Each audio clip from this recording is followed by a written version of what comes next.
Yan na. Tapos na siya. Ito na yung pinto na ayos na. Pare-parehas na.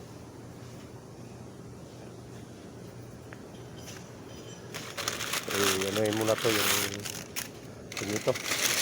Yung talmiya mo na yan. Kanto. Pati sulog niya, no? Pati sulog niya, ayos yan, no? Kita nyo. Yan siya.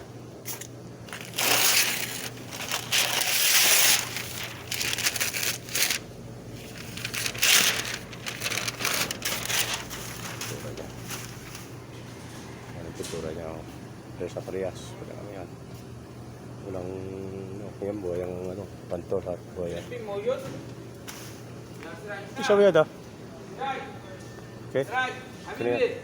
Ano mo na yun, italmiya mo na yung gilid na to. Ito. Italmiya mo na to. So katapos, isalpak yung Nandun pa pituan. Pinturan pa rin ng pituan. Kanina ko na natapos. Dami akong ginagawa kasi. Sige na.